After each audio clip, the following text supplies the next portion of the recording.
शांति। आपका प्रश्न है, शरीर छोड़ने के बाद अगला जन्म लेने से पहले जब हम आत्मा सूक्ष्म शरीर में होते हैं तो क्या हमें अपने 5000 साल के सारे पाठ मतलब सारे जन्मों के बारे में पता रहता है?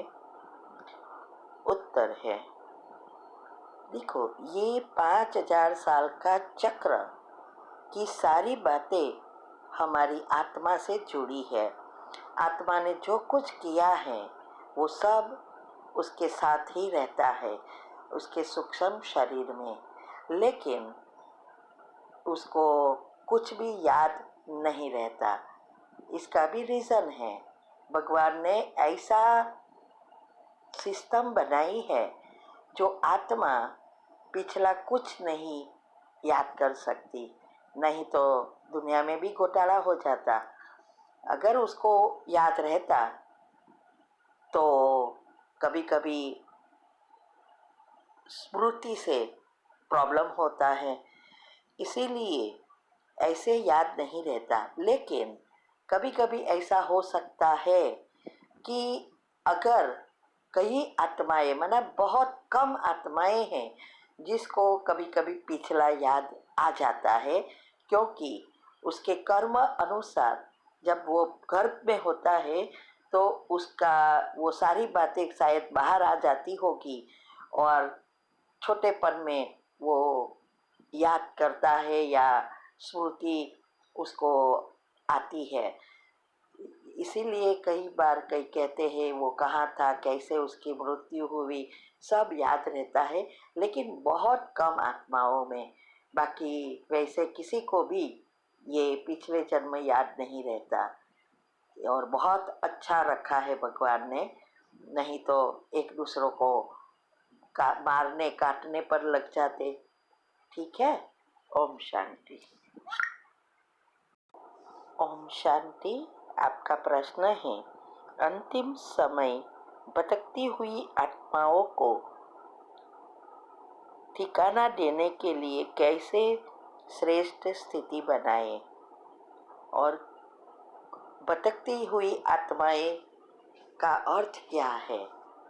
उत्तर है, देखो, बाबा ने, माना परमात्मा ने बहुत बार बताया है मुरली में कि जो शुरुआत में साक्षात्कार हुआ वही अंत में होगा, लेकिन दोनों में अंतर है। शुरुआत में जो साक्षात्कार हुआ वो भगवान की शक्ति से कराया, जिससे वो यज्ञ की, माना ये सृष्टि परिवर्तन कार्य के मुख्य फाउंडेशन है, तो उसको भगवान ने साक्षात्कार करा के ये संस्था की स्थापना की। अभी जो अंतिम समय में होगा वो आत्मा के खुद की शक्ति अनुसार साक्षात्कार औरों को कराएंगे, क्योंकि सभी आत्माएं तो भगवान को नहीं पहचानेगी, और सभी आत्माओं की इच्छा यही होती है कि हमें कुल देवी या जो भी देवी को या देवताओं को मानते हैं उसका साक्षात्कार के लिए तड़पती है, तो वो इच्छाएं हम आत्माएं पूर्ण करेंगे। इसके लिए ही जरूरी है श्रेष्ठ स्थिति। श्रेष्ठ स्थिति कैसे बनेगी? स्मृति से। ये जो भी ज्ञान परमात्मा हमें दे रहे हैं उसको बार बार सोचने से, मन में उसको गहराई में मंथन में जाने से हमारे अंदर जो स्मृति बनती है उस स्मृति से ही हमारी स्थिति बनेगी। क्योंकि साते चक्र के लेयर्स जब पॉजिटिव बन जाते हैं, साते गुण इमर्ज हो जाते हैं, बाहर आ जाते हैं, तब हमारी आत्मा की शक्ति भी बढ़ जाती है। क्योंकि आत्मा की शक्ति का आधार हमारे संकल्प है, वही तो कारण शरीर है, और कारण शरीर से ही सूक्ष्म और स्थूल बनता है। तो ये सारे राज मैंने यूट्यूब पर ऑलरेडी रखा है। इसीलिए आज बाबा ने कहा कि ये भटकती हुई आत्माएं, माना भटकती अर्थात कई आत्माएं अंतिम समय में भी बहुत सारी आत्मा भटकेगी, क्योंकि अचानक मृत्यु जैसे बल्क में होगी। बाबा कहते हैं ना कि कीड़ी माफक होगी, और सभी को शरीर तो नहीं मिलेगा, क्योंकि वो अंतिम समय होगा भोगना का। और उस समय सभी हाहाकार चिल्लाएंगे, तब वो अपनी इष्ट देव, देवी देवताएं, कुल देवी को जिसमें भी वो मानते हैं उसको साक्षात्कार होगा और वो आत्मा को मुक्ति मिलेगी। तो इसीलिए बाबा ने कहा कि वो कहाँ जाएगी। जैसे परवाने का एग्जाम्पल दिया कि परवाने जहाँ लाइट होती है वहाँ ही इकट्ठा होते हैं। ऐसे ही जो आत्माएं शक्तिशाली है, जो संपूर्ण बनी है, वो आत्माओं की चमक और शक्ति मैग्नेट बन जाती है, लोही चुम्बक की तरह उसको खींचती है। तो वो आत्माएं उसके साथ जुड़ी होती है, वो आत्माएं खींची की आएगी। इसीलिए इसका हमें लंबा समय का अभ्यास और 8 ग्रुप का जो हम बताते हैं वो सब करेंगे, तब आपकी ये स्थिति बनेगी।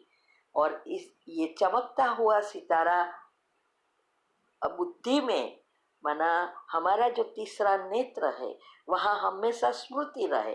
भले आप किसी को देखो, चीज वस्तु व्यक्ति को, लेकिन हमारी स्मृति रहे कि हम आत्मा हैं और सभी आत्माएं हैं। और तब हम इस अवस्था को प्राप्त करेंगे और सभी आत्माओं को मुक्ति देने के निमित्त बनेंगे। तो ये यथार्थ ठिकाना देना, अर्थात उस आत्माओं की जो इच्छा होती है मुक्ति में जाने की, वो पूर्ण करनी है। और वैसे भी मैंने जो वीडियो रखी है श्री कृष्ण का जन्म और विनाश की कई सारी वीडियोस रखी है, उसमें भी क्लियरली बताया है कि सभी आत्माओं का जो भोगने का समय, जिसको रव रव नर्क कहते हैं, वो श्री कृष्ण के जन्म के बाद शुरू होगा। और वो समय ऐसा होगा सिर्फ जन्म लेना और मरना और भोगना भोगनी। ये इस चीज को बार बार रिपीट करने से हिसाब किताब चुकतू होंगे और वो अपनी इच्छाओं, भगवान से मिलने की या देवी देवताओं से मिलने की जो इच्छा है वो पूर्ण होती जाएगी और उस अनुसार सभी आत्माएं जाएगी। क्योंकि शिव की बारात में तो वो आत्माएं नहीं होगी, वो तो डायरेक्ट जाने वाली होगी। और जो आत्माएं 9 लाख आत्मा है वो ही नंबरवार शिव की बारात में होगी, और बाद 33 करोड़ और बाद में पीछे की आत्माएं। तो कई, क्योंकि सबको भोगना भोगनी है तो तुरंत तो नहीं जाएंगे। जिसकी अंतमति सो गति होगी वही साथ में जाएंगे। इसीलिए अगर श्रेष्ठ स्थिति बनाना है तो उसका लंबा समय का अभ्यास चाहिए। कारण शरीर चमकता हुआ हो जाए, जैसे देवी देवताओं के आसपास जो लाइट की ओरा बताते हैं, वो ओरा और कुछ नहीं है, आत्मा की शक्ति है और वही कुंडलिनी है। ये कुंडलिनी अभी सबकी मूलाधार में है। और हम बाबा के बच्चे भी जो पुरुषार्थ अच्छा नहीं करते हैं, उसकी भी कुंडलिनी बार बार मूलाधार में चली जाती है, ऊपर उठती है लेकिन नीचे चली जाती है। और जब हम अनाहत चक्र तक पहुंच जाते हैं, जो सभी चीज़ों से हम डिटेच हो जाते हैं, फिर ऊपर के 3 चक्र खुलना शुरू हो जाते हैं और हम नंबर 1 में आ सकते हैं। तो ज़रूरत है विधि, और विधि से ही सिद्धि मिलती है। ओम शांति।